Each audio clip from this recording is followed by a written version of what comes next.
J'ai rencontré Dana la première fois en tant que spectateur.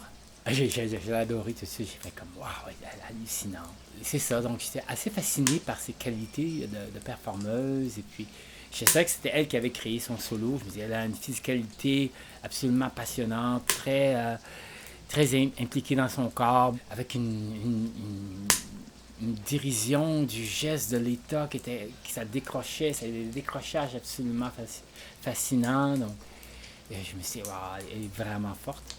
Et puis après ça, on s'est rencontrés aussi en studio.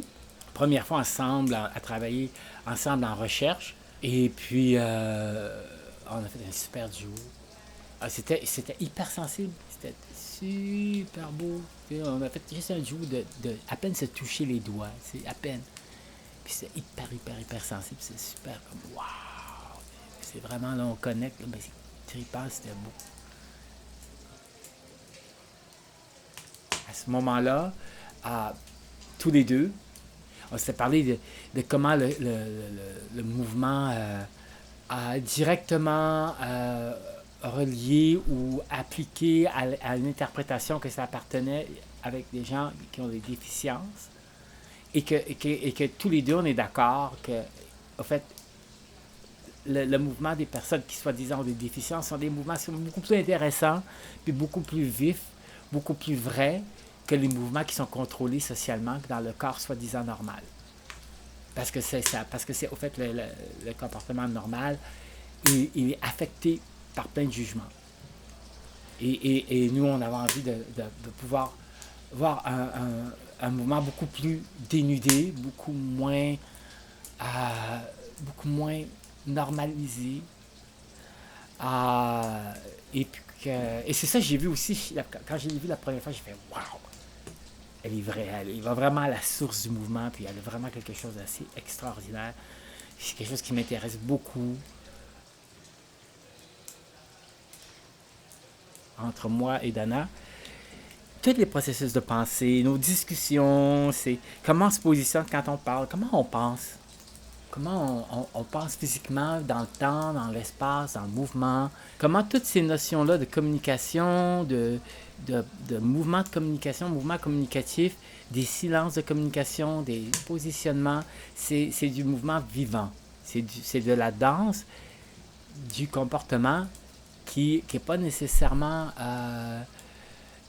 qui est hyper chorégraphique si on l'observe d'un regard actif. Au lieu d'un regard qu'on regarde ça comme un objet, on va l'observer comme une déclinaison de communication.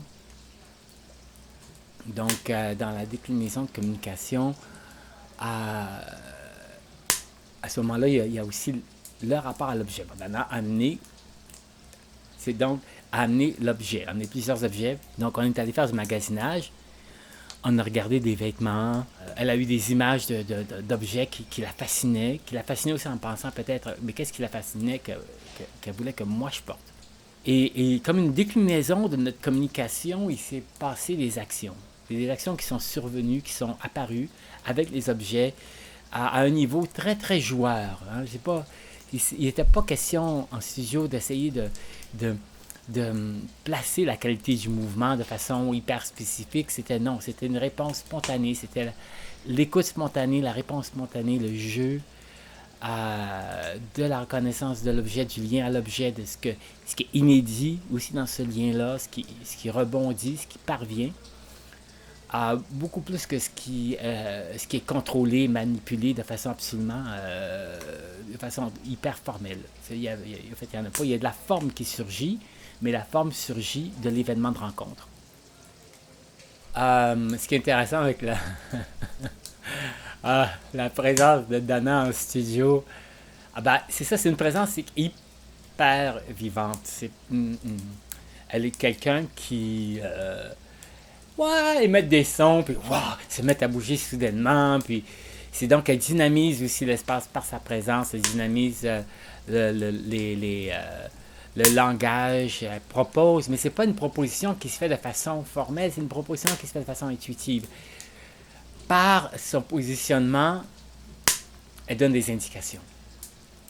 Hein? Et puis c'est quelque chose qu'on sent, la présence de Dana aussi, c'est quelque chose qui se manifeste. Waouh! Puis là, tu peux, un peu comme c'est possible de chevaucher sa présence de cette façon-là, c'est de chevaucher ce qu'elle elle propose juste par comment elle est présente, qu'elle change de place, de point de vue, comment est-ce que, wow, soudainement, elle glisse. Donc, tout ça, c'est du mouvement. Puis vraiment, la présence de Dana Michel en studio, c'est ça. C'est comme des repositionnements de pensée, des chavirements. C'est une information active, dansée. C'est du paysage humain. C'est. C'est quelqu'un, hyper, de cette façon-là, elle est comme hyper généreuse. Pas d'une façon conventionnelle, d'une façon active, d'une façon. Euh, bah, ça du. Beaucoup de. Ah, ça dit gosse, c'est comme. Wow, ça déborde de tous les côtés, c'est super beau. Ce que Dana Michel représente à mes yeux dans le paysage chorégraphique québécois et international, c'est une liberté. C'est une prise de liberté, une prise de position en liberté. Euh, Elle va faire face à de la contrainte, mais la contrainte, elle est assumée comme un mouvement de liberté, en fait. C'est ça que c'est qu'un genre de paradoxe à rencontrer le what the fuck. C'est qu'est-ce qui se passe, et puis où est-ce que je suis, c'est quoi, qu'est-ce qui se passe en ce moment, puis d'un peu se permettre d'être surchargé d'émotions, surchargé de contradictions, puis de vivre le moment de façon hyper instinctive.